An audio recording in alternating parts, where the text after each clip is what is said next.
여러분, 강남의 마지막 남은 저평가 지역을 공개합니다. 구독, 좋아요 눌러주세요.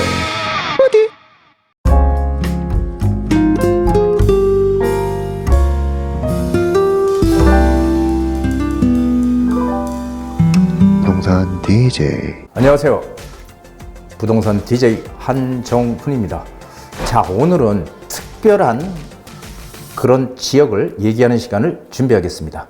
자, 강남의 마지막 노른자위, 제가 바쁘게 다녀왔습니다. 자, 지금 어떤 곳이 과연 마지막 저평가 지역인지 확신을 가지고 제가 말씀을 드립니다. 자, 먼저 세미나 공지합니다. 9월 10일 수요일 2시부터고요. 하반기 진입 전 놓치지 말아야 될 투자 포인트로 주제를 잡았습니다. 여러분들 오셔서 세미나를 듣고 방향성을 정확하게 정해서 좋은 지역을 선점해서 투자를 잘 하셔가지고 올해 돈들 많이 버시는 그런 원년이 되셨으면 좋겠습니다. 선착순 예약 필수고요. 1:1 개별 상담은 항상 수시로 접수를 합니다. 자, 오늘 급박하게 제가 이걸 준비해 봤습니다.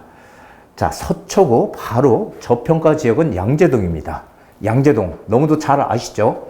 양재동은 아시다시피 이쪽 강남구와, 그렇죠? 강남구와 서초구에 딱 경계에 있어요. 경계에 있어가지고 강남 서초 양쪽에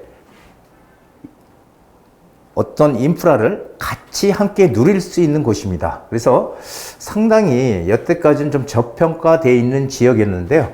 자, 바로 이 지역입니다. 양재 시민의 숲역, 신분당선이죠. 시민의 숲역 바로 붙어있는 초역세권에 위치해 있는 그런 지역입니다. 자, 여기는 바로 조금만 가면은 양재역도 있고요. 그리고 3호선 신분당선 GTX-C까지 예상돼 있고 주변에 공원도 상당히 많이 있죠. 그래서 한마디로 얘기하면은 이 밑쪽은 전부 다 IT 기업들 산재해 있고 일자리가 강하게 생기고 그리고 일자리와 개발 호재가 함께 있는 이런 지역으로 제가 추천을 해드리는 곳입니다. 자, 제가 항상 말씀드렸듯이 호재의 크기가 이익의 크기다 이런 얘기 많이 들었죠. 호재가 많은 커다란 호재면 이익도 크게 나는 거고 작은 호재면 이익도 작게 납니다. 어떤 동네에 참 아무것도 없던 동네에 갑자기 어떤 시큰 마트, 쇼핑 하는 마트가 하나 크게 생겨.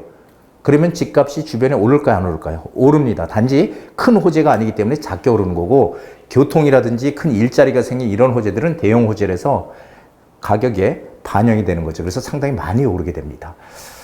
그래서 지금 이 지역이 앞으로 엄청나게 좋아질 지역이라는 얘기를 지금 드리고 있는 겁니다. 서초가 강남구 경계에 위치해 있고요. 강남 서초 생활권에 위치해 있습니다. 강남의 생활권, 서초 생활권 양쪽을 다 누릴 수 있는 곳이고요. 3호선 양재역, 신분당선, 양재 시민의 숲역, GTX-C 위례 가천선도 예정돼 있고요. 신호선도 예정돼 있고 그리고 양재천 우면산 시민의 숲 자연환경과 교통, 일자리가 완벽하게 갖춰져 있는 곳입니다. 이런 곳이 왜 저평가가 돼 있었을까요? 그것은 바로 어떤 이유냐면은 이 지역이 아파트들이 없는 지역이라는 것이죠. 자, 한번 보시죠. 자, 바로 이곳입니다. 여기 양재 ICT 특정개발진흥지구라고 해서 스타트업 기업 입주시설 예정 이렇게 돼 있어요. 그래서 여기가 특정개발진흥지구로 지정돼서 삼성, 현대, LG, KT 대기업 연구소 300여 개가 들어올 예정이에요. 그러니까 엄청나게 기업들이 전부 다 여기 들어온다는 얘기예요, 앞으로. 근데 여기가 바로 양재 시민의 숲역이 바로 있죠, 여기. 양재 시민의 숲역. 근데 이 지역이 스타트업 기업 입주가 되면서 이 지역이 지금 개발이 된다는 거예요. 이게 지금 가장 큰 호재입니다. 그리고 여기가 이제 경부고속도로거든요. 바로 요 밑쪽, 여기가 양재 AI 미래 융합 혁신 특구로 해서 이쪽이 전부 다 IT 기업들, 연구소들이 줄비하게 있습니다. 한마디로 이쪽은 고급 일자리들이 엄청나게 지금 생기고 있고 앞으로 많이 생길 곳이라는 거죠. 그래서 여기가 이제 AI 거점으로 이제 부상이 되는 지역인데 여기가 개발하는 곳이라는 거죠. 그렇다면 여기가 앞으로 어떻게 변할까요? 상당히 투자 가치가 있는 곳으로 제가 확신을 하고 여러분들께 여기를 추천을 해드리는 겁니다. 바로 양재 2구역이 어디냐? 바로 여기 양재 시민의 숲역하고 여기 딱 붙어있는 요쪽이 2구역이에요. 2구역. 양재 2구역. 근데 여기가 총 7개 구역으로 요 노랗게 되어 있는 박스가 7개 구역으로 해서 모아타운을 추진했었거든요. 모아타운으로 추진을 하려고 했다가 된 데가 있고요. 안 된 데가 있고 그렇습니다.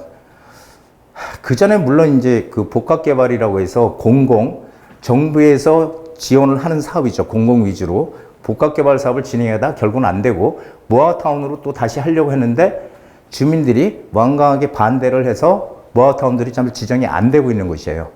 주변은 다 아파트로 둘러싸여 있는데 바로 여기를 건너가면 여기는 개포동이죠. 개포동.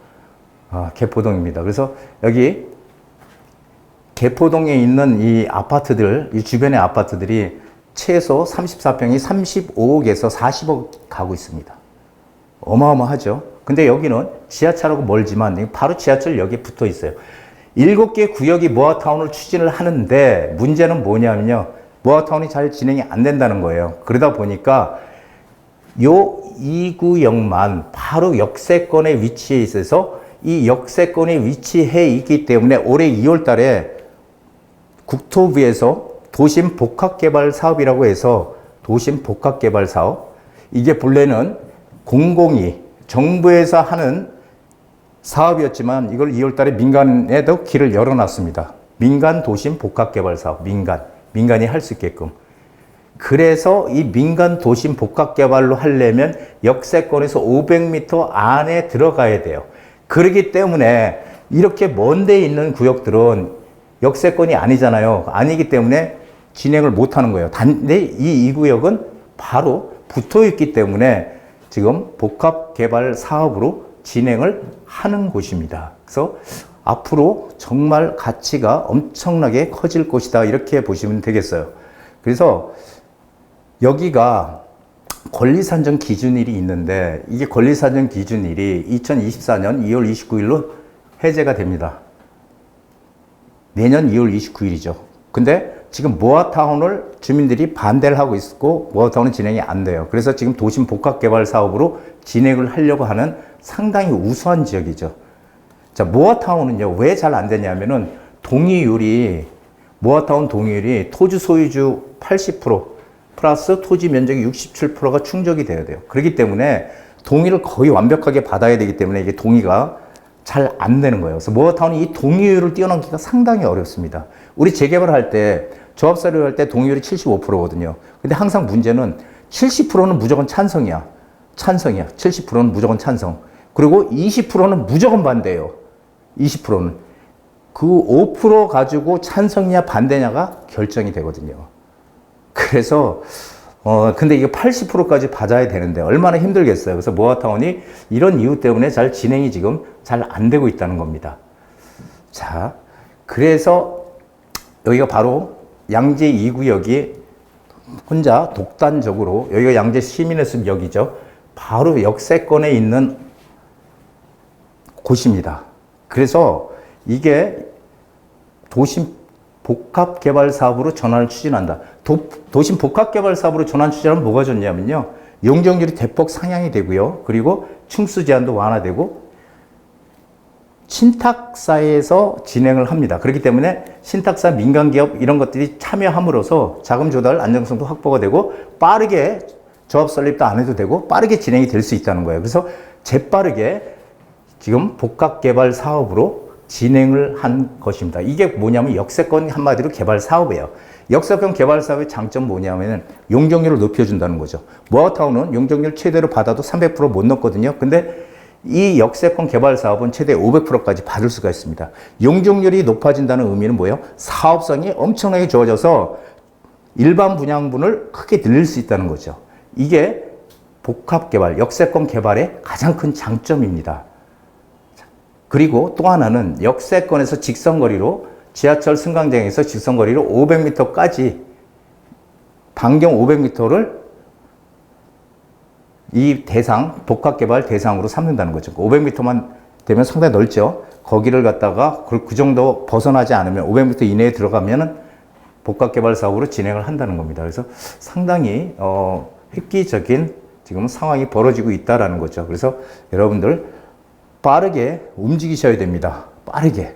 자, 그리고 6억 이하의 신축 빌라. 우리가 빌라를 구축을 살까 신축을 살까 상당히 망설이잖아요. 근데 저는 무조건 가능하다면 신축이 있다면 무조건 신축을 사야 된다. 신축 빌라를 무조건 구입해야 된다. 이렇게 말씀을 드려요. 왜냐하면 신축은 지금 품귀 현상입니다. 신축 빌라가 없습니다. 거의. 땅값도 많이 올랐지만 공사비도 많이 오르고 해서 신축 빌라 짓지를 않습니다. 그래서 상당히 지금 신축 빌라가 품귀 현상이고요. 신축 빌라는 감정평가를 해도 나중에 감정평가가 높게 나옵니다. 그건 뭐 나중에 강의에 오시면 아시겠지만 요게 그리고 신축 빌라는 가장 큰 혜택은 2027년까지 한시적으로 주택수에서 배제시켜요. 그 주택수로 안 친다는 거죠. 주택수에서 빠진다. 이거 상당한 혜택 아닙니까? 주택수에서 빠져버리니까 상당한 혜택입니다. 신축 빌라에 한해서입니다. 구축은 안 돼요. 구축은 임대사업자를 내야 돼요. 그래서 이게 상당한 지금 혜택이고요. 6억 이하 그리고 18평 이하 6억 이하면서 18평 이하짜리의 주택, 신축 주택은 주택수에서 빠진다. 그렇기 때문에 상당히 희소 가치가 있는 그런 매물이다. 이렇게 보시면 되겠습니다. 자, 신축 빌라 상당히 귀합니다. 자, 바로 옆에 개포 레미안 포레스트, 바로 옆에가 개포동이거든요. 강남 개포동. 개포 레미안 포레스트가 34평이 35억에서 37억 갑니다. 그리고 바로 또 위에 있는 DH 프로스티어 아이파크, 이름이 상당히 어렵습니다. 이거는 33평이 40억에서 42억이에요. 물론 이건 2020년도에 진 거고 이건 2023년도에 진 겁니다. 그래서 한 3년 차이가 난다고 해도 세대수는 상당히 크거든요, 둘 다. 근데 결국은 최하 35평에서 40억까지 형성이 돼 있는 거죠. 그렇다면은 만약에 바로 이 아파트 단지들은 여기서 거리가 있는 역세권 아파트 단지 아닙니다. 대단지는 대단지지만. 근데 만약에 역세권에 이렇게 아파트가 생겨서 붙어 있다면 과연 여기 있는 아파트 단지들보다 가격이 쌀까요? 바로 또 인근에 엄청난 일자리가 생기고 어디가 더 가치가 있을까요? 나중 얘기지만. 자, 그래서 여기에 2억대 후반에서 3억대 초반까지를 투자를 하게 되면은 나중에 시간은 걸리겠지만 최소한 40억이 넘어가는 그런 아파트를 받을 수 있는 유일한 강남의 마지막 남은 노른자이다. 이렇게 생각하시면 되겠습니다. 왜냐하면 그 주변에는 전부 아파트만 있고 거기가 유일하게 빌라 단독주택만 밀집되어 있는 지역이에요. 이런 지역을 먼저 선점하셔야 됩니다. 제가 현장을 가보니 여기는 분명히 된다는 확신을 가지고 급하게 제가 동영상을 찍어봤습니다. 여러분 서두르셔서 궁금하신 것들은 언제든지 전화를 주시고요. 앞으로 이 지역은 점점 가치가 엄청나게 커질 지역이다. 이렇게 보시면 되겠습니다. 그래서 빠르게 선점하는 투자 전략을 세워서 궁금하신 것들 전화 언제든지 주십시오. 매물은 신축 매물은 거의 다 지금 사라져가고 있다는 것도 참고로 말씀드리고 싶습니다. 자, 오늘 특별한 강의 여기까지입니다. 한정훈의 부동산 DJ에서는 여러분들의 고민을 기다립니다. 영상을 보시고 투자에 관심 있으신 분은 지금 바로 연락 주시기 바랍니다.